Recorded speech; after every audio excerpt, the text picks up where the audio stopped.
I had to moved into a new apartment with my girlfriend about 2 years ago. It was pretty small. It had only a kitchen, 1 bedroom, 1 bathroom, and a living room.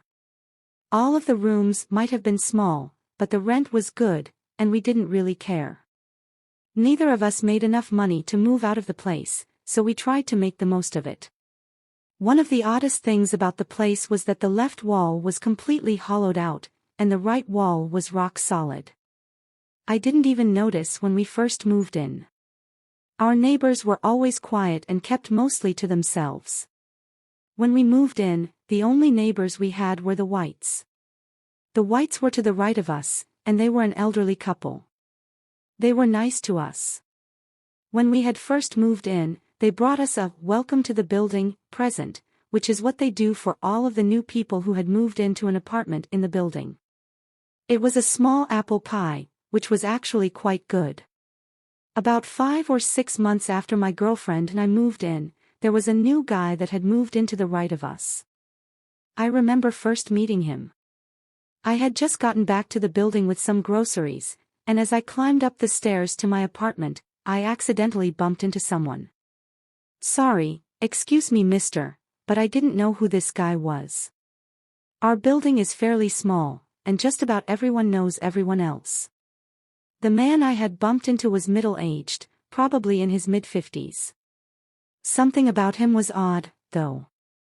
He had deep wrinkles, pale white skin, and long greasy black hair that were unkempt and around his face and back. He looked rather sickly, like he needed to see a doctor. His eyes were a solid dark purple, which is something that I have never seen before in my entire life. "Peters," the man said with a grin that stretched ear to ear.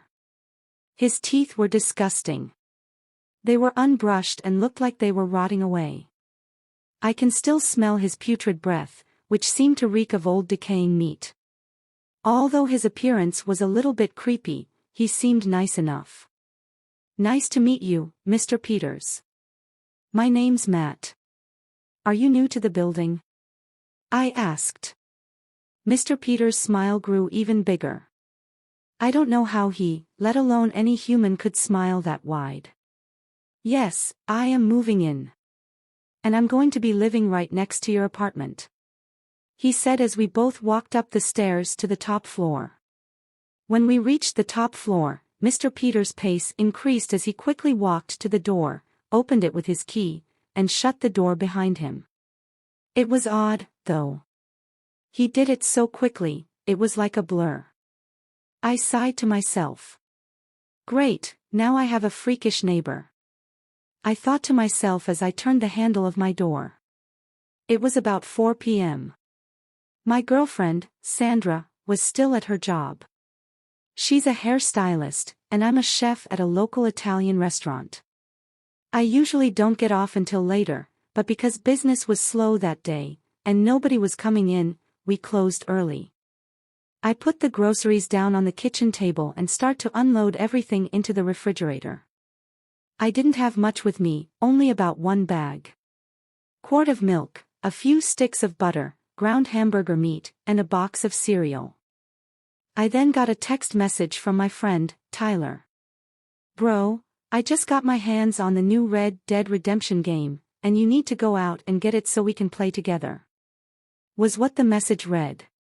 Now, I wasn't much of a gamer, but Tyler is one of my closest friends that I have. We've been best friends ever since middle school. I did have an Xbox 360, and Tyler and I would play games together from time to time. I didn't really have anything better or more interesting to do, so I texted him back saying I would go out and buy it. As I was just about to leave to go get the game, I heard a lot of banging coming from the wall. It was weird though, because it was so clear. I went up to the left side of the wall and gave it a light tap with my knuckle. This was the first time that I realized that for whatever reason, the wall was hollow like a log.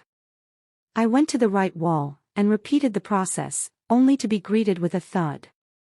This wall was solid. I was puzzled on why in the world the builders of this place would make one wall solid, and the other hollow. I was also curious as to what Mr. Peters was doing to make all of that noise. I just shrugged it off. Probably just moving things in or something, I told myself. But that couldn't be right. He didn't have anything with him when I saw him. I shrugged it off, and left to go get the game. I got back at around 5 o'clock with my new game, and I was glad to discover that the banging from Mr. Peters ceased. I was happy with this. I didn't really care what he was doing, as long as he did it quietly. I popped the game in and put my headset on. I have a pretty good headset, it blocks out most sounds. It was nice and tight around the ears, and I loved it. Tyler and I played and talked for almost 3 hours straight. I would have gone longer, but Sandra came home at about 8 o'clock.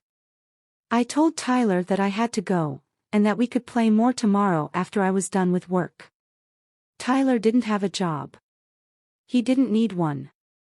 His father was a rich man who owned some oil company or something like that, I don't really remember.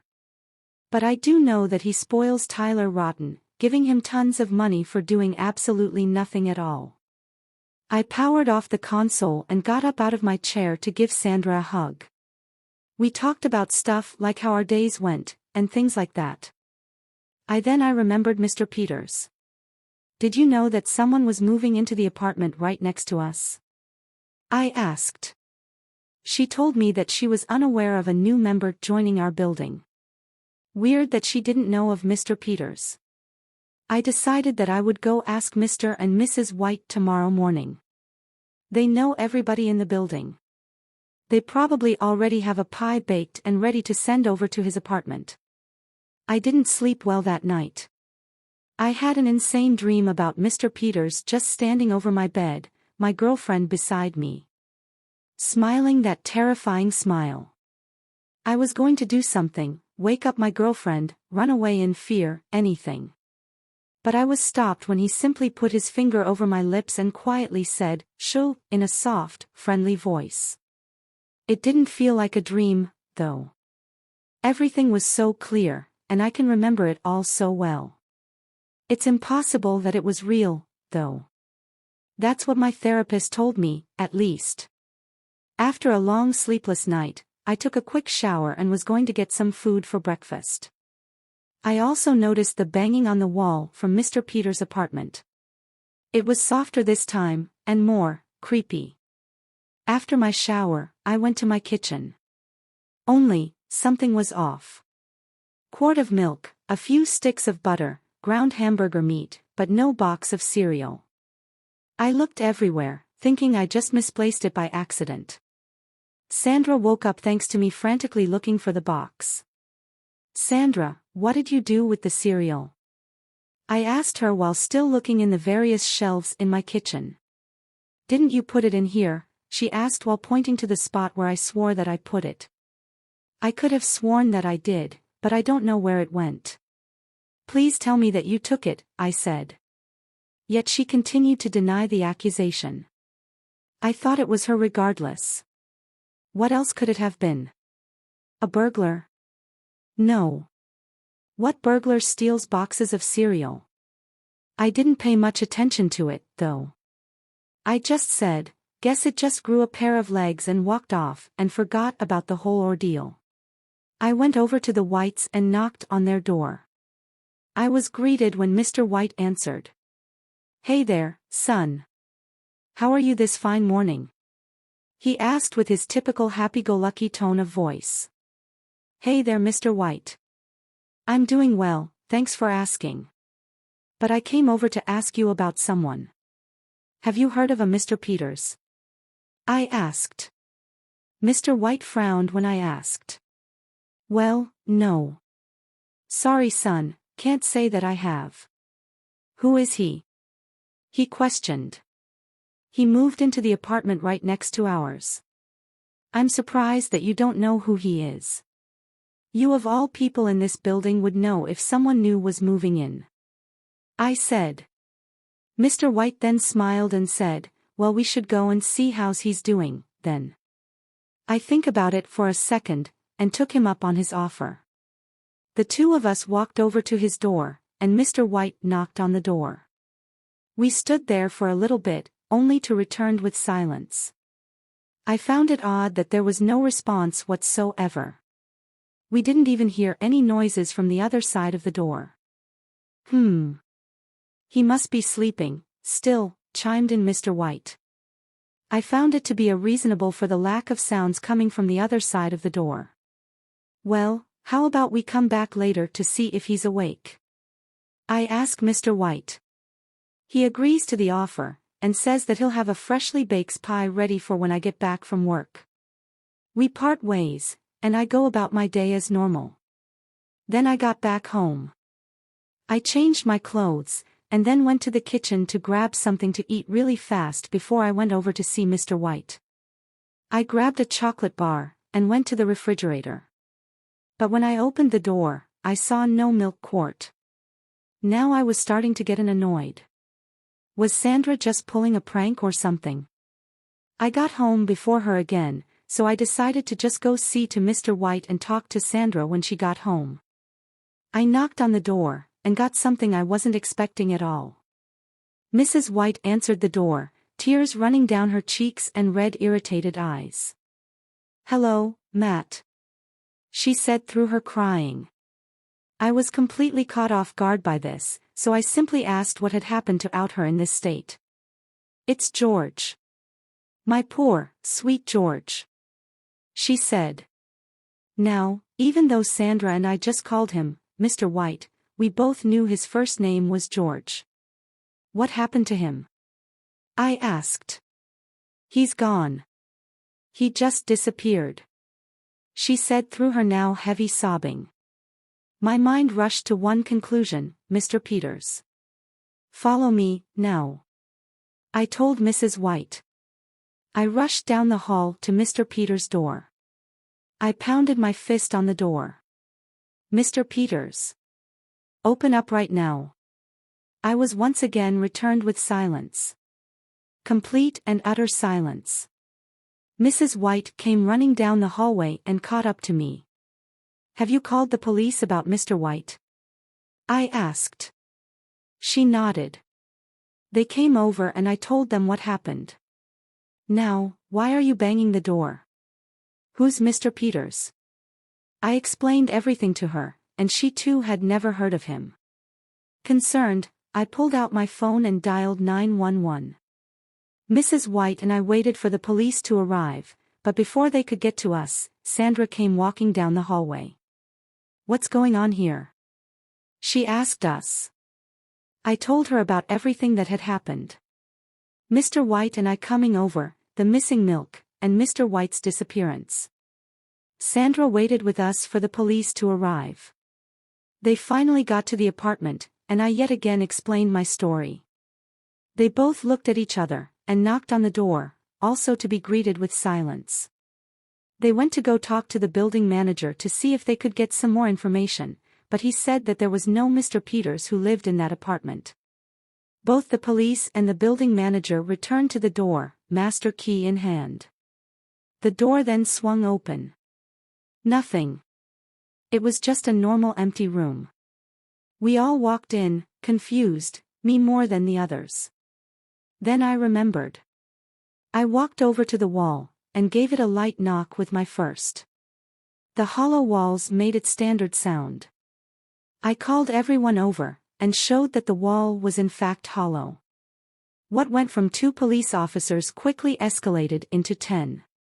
It took about 3 hours, but Sandra, Mrs. White, the building manager and I all waited for the police to figure out what to do next. After some discussion, the decision was to knock down the hollowed wall, and what I saw next would change my life forever. It was a terrible sight. Mr. Peters lay quietly next to the dead corpse Mr. White, his stomach messily flayed open. It looked as if Mr. Peters used his teeth to grind a large slit in his stomach, and then used his fingers to pry it open. But that wasn't the worst part of it. Was that in his opened-up stomach was a pit of milk, cereal, and blood. There was so much blood. All over both of their bodies. Mrs. White didn't take it well. She was hysterical, and started to vomit. Some of the policemen vomited as well, and even though I felt like I was going to, I resisted. Even though that the sight was harrowing, that still isn't the worst part. The worst thing of the scene was his smile. He had that same ear-to-ear grin as he did when we first met. The police had their guns drawn, pointed right at him. But he just smiled, straight at me. Straight into my eyes. His gaze sent chills running up my spine. He got up and stepped away from his body, his eyes never leaving mine. His smile never losing its size.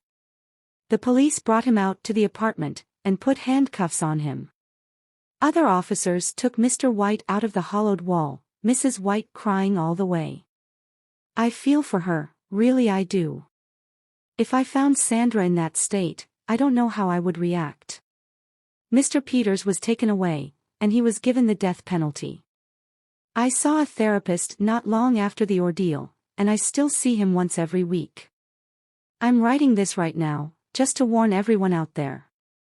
When you hear banging at your wall or roof, or are just hearing house noises, you might want to give it a closer inspection. It probably just is normal house noises, but after this event I never took the chance. I'm still incredibly paranoid. I remember one night at around 3 o'clock in the morning, I heard some banging coming from my kitchen. I got up as I always do, but this time was different. I saw Mr. Peters smiling at me, his teeth dripping with a crimson fluid, which had to be blood. I turned on the light, and he simply vanished into thin air. I don't know why this is happening to me. I don't even believe in the supernatural or anything, but I know what I saw. He was just standing there, looking right at me. Smiling that terrifying smile.